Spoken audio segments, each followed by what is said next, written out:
Hi and welcome back to my channel, and in this video we're going to be looking at what is a community artist and how you can make a living as one. So I've been a community artist for the last 10 years. I run community arts projects. I'm going to be telling you in this video all about what that involves and how I make a living from it. But before I jump into that, please hit the subscribe button where you can keep up to date with everything to do with grant funding, being a community artist, and also I help people who have got community interest companies as well. Aside from that, you can also jump over to my website where I've got a brand new course, How to Become a Community Artist. And it's only £49 and it literally gives you all the information you need, lets you look at the Arts Council applications, successful ones that I've done, and I talk you through everything. Well worth £49, so go over to have a look at my website for that. So all that aside, let's get into it. So what is a community artist? So I've been one, like I said, for the last 10 years, and for me, art has always been a big passion of mine. I'm a very creative person. I'm the kind of person who likes people and the community and social causes. So I guess a community artist really is kind of, for me, involved all those elements. So what I do is I run various different community projects, and they are art-based projects. And the aims are twofold really in the community. One is that I aim to give people access to creative skills, learning creative skills, participating in a creative activity. So that's really participation, engagement. And then the other element is it's about widening audiences and involving more people in art. So that could be with free exhibitions in the community, or doing maybe murals in the community, like street art. So really being a community artist is all about involving the community in your arts projects. So let me give you an example of some community arts projects that I've done. So I have done street art murals where I have got a group of local young people together, taught them skills and street art and spray painting skills, and then we've gone in the community and we've got permission for a wall, and we've been able to spray a wall and create a nice mural. That has then had a positive impact in that community by brightening up and improving the local area with having artwork for free on display. We've done it typically in sort of alleyways that are sort of had a lot of scruffy graffiti and stuff left on them, or who are just looking scruffy corners of the community that need to be improved. So that's one example. Another I've done, I am also a photographer. So I used to do photography walks where I would do free photography walks where people would come, they'd join my workshops, they'd learn photography skills, they'd come out even if it was just with a basic camera or camera phone, and we would do some work in the community, and we'd go out into the local area and I'd do various different photography projects with them. And then we displayed those images in my local library, and that was a free exhibition. I was donating all the fantastic photography that we'd done, and that then improved that local building.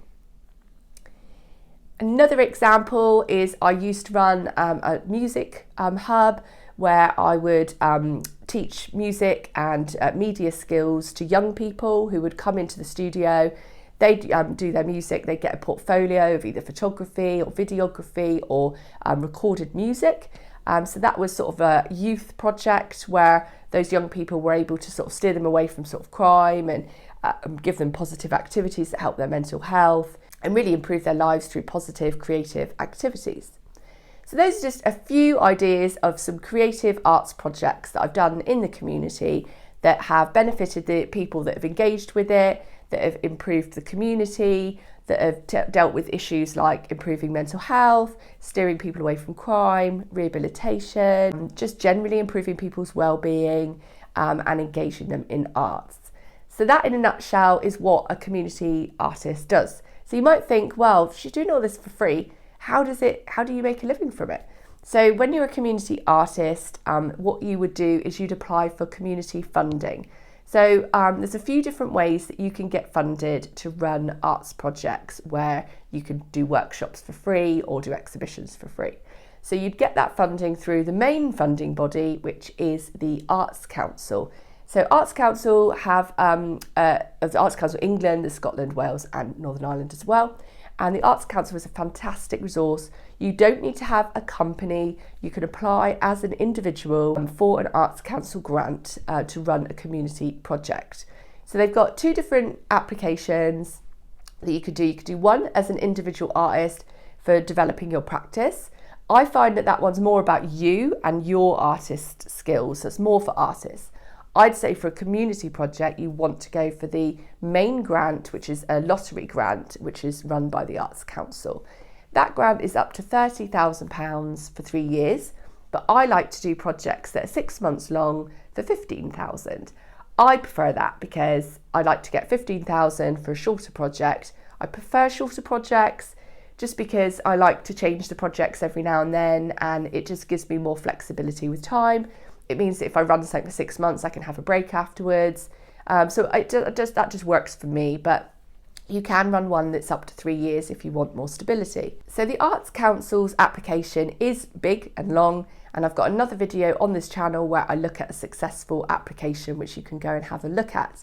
So once you do your application, you put it in, it takes 6 to 8 weeks typically to get a result. They give you feedback, and the great thing is the feedback you get can help you then tweak your form if you do get rejected, and then you can put it back in.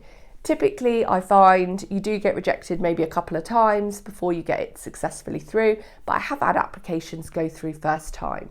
I think the strongest applications are ones that engage hard to reach people, engage new audiences with art, involve the community, and are something that's really going to benefit a lot of people. That said, you don't want to do anything that's too big, that's unrealistic for you to achieve. They will look at what is realistic.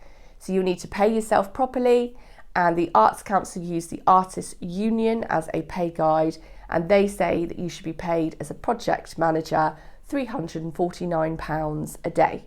So it's quite a substantial amount of money for an artist. If you think a lot of artists who are just selling their work and doing art teaching, they get paid a lot less than that. So I do think it's more profitable to be a community artist and get Arts Council grants and you're able to then pay yourself properly, rather than be a traditional artist trying to sell your work and trying to make money that way, because that is quite challenging.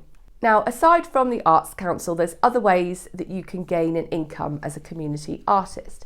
One is you could approach your local authority, schools or youth clubs and ask them and say, you know, you've got something that benefits people, maybe benefits a group of disadvantaged people, and would they fund it? So if it's something that they are looking to fill, like for instance, if it's a provision for, say, disabled children or children with autism, or maybe it's for another group of vulnerable people, then, you know, they may have a pot of money that they're able to then pay you to do those workshops. Aside from that, there's other little ways you can gain money. You can also have a website, for instance, that has affiliate links on it. So one thing I do when I've run a workshop, say I've done a workshop with young people with spray cans, then often the parents will say to me, well, where do you get those spray cans from? So you could set up an affiliate link on your website. That could be with the art provider who you can get the materials from, or it could just be through Amazon. You could set up an affiliate link, and then say then the parents then buy the paints through my affiliate link, I'm able to get some commission on that. So that's another little way that you can gain some extra pennies, is by setting up a website, and so alongside your workshops and what you're doing, you're actually selling and pointing people to where you buy your materials. Another idea is to teach the skills in a paid format. So you might have like an online course like this one, where you're teaching people how to do something and they can buy that course from you. You could do that in person, or you could do that online.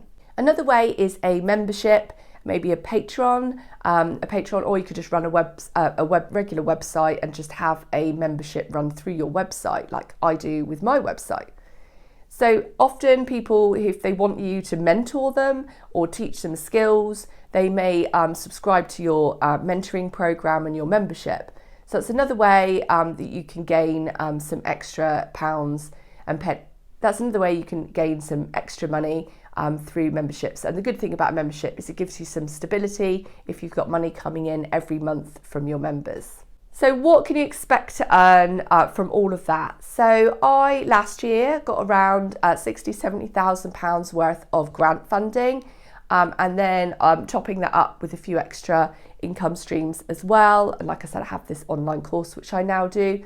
So there's various different ways that you can get paid, and you can pay yourself a good wage for what is really part-time work. So it's not very much. I mean, for instance, if I run an Arts Council project, I will probably do around maybe 4 to 6 workshops as part of that project. I'll also do my own artwork and then put together some kind of exhibition or do something else. So it's quite a minimal amount of work. So you can definitely do that part-time for what is a very generous amount of money. So if you have got any questions on becoming a community artist, if you are an individual, you could totally do that as an individual, as a self-employed person. Also, you could set up a community interest company and do it through that. I actually do both. So I, as an individual, apply for the Arts Council and do my own individual project.